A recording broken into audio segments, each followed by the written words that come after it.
Hello friends, welcome back to my channel. তোমরা সবাই কেমন আছো? আশা করছি তোমরা সবাই ভালো আছো আর আমিও ভালো আছি। তো দেখতেই পাচ্ছ আমি অনেকগুলো সবজি নিয়ে বসেছি। আসলে আমার শ্বশুরবাড়িতে নবান্ন ছিল সেদিন, আর আমি তার আগের দিন গেছিলাম রাত্রে শ্বশুরবাড়ি। তো পরের দিন যেহেতু অনেকগুলো রান্না করার ছিল, তো সেই জন্য ভাবলাম যে রাতের মধ্যেই সবজিগুলো কেটে রেখে দিই। তো মানে খাওয়া দাওয়ার পর আমি সবজিগুলো কাটতে বসেছিলাম। তো কি, কি সবজি কাটছি আর নেক্সট দিন কি, কি মেনু হতে চলেছে, তো তোমরা দেখতে থাকো ভিডিওটা। সমস্ত কিছুই তোমাদের সামনে তুলে ধরেছি। আর ভিডিও মানে ক্যামেরার অপোজিটে আছে আমার বর, ভিডিও করছিল ও। আসলে পুজোর কাজ করতে আমার খুব ভালোই লাগে, যদিও এটা কোনো পুজোর কাজ নয়। মানে এই সবজি কাটা বলো, রান্না, এগুলো কোনো পুজোর কাজ নয়।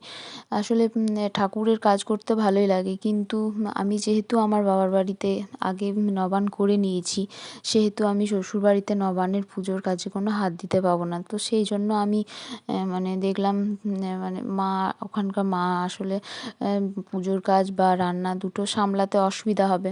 তাই দেখলাম যে আমি যেহেতু পুজোর কাজে হাত দিতে পারবো না, তাই আমি রান্নার দিকটা আমি দেখবো। তো সেই জন্য মানে মাকেও বললাম যে রান্না আমি সমস্ত কিছু কালকে আমি করব। আর বিয়ের পর সেরকমভাবে রান্না টান্না ওখানে আমার করা হয়ইনি বলতে গেলে, কোনো দিনই করা হয়নি। প্রায় ১ বছর হতে চললো বিয়ে, বাট আমার রান্না করা কোনো দিনই হয়নি। তো মানে ইচ্ছা হলো যে রান্নাগুলো করি। তো সেই জন্যই মাকেও বললাম যে এবার কালকে রান্নাগুলো আমিই করব। তো সেই হিসাবেই মানে রান্নাগুলো করা।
আমার সবজি কাটা কমপ্লিট।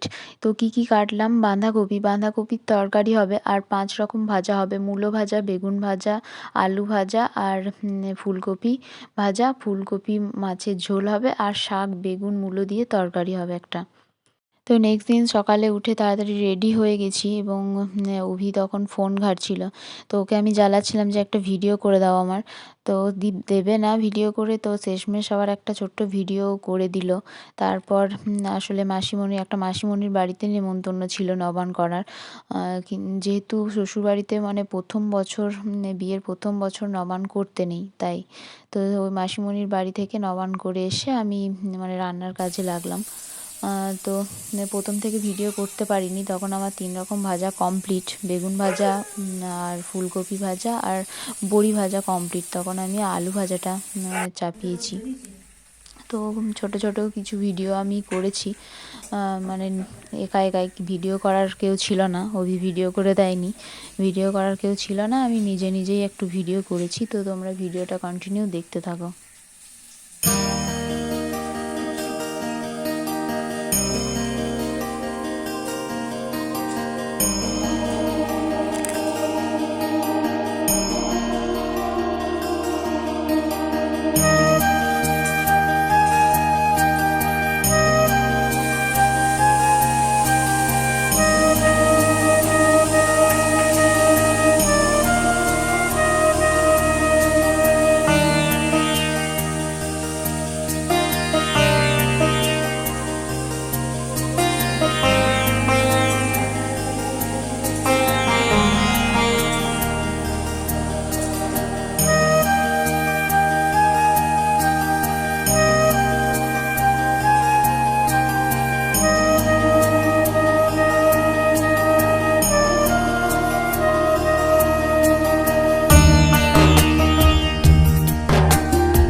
রান্না প্রায় শেষের দিকে, শুধু মাছটা বাদে বাকি সমস্ত সবজি হয়ে গেছিলো। বাঁধাকপির তরকারি, 5 রকম ভাজা, শাক বেগুন দিয়ে তরকারি, শুধু মাছটা মানে তখনও হয়নি।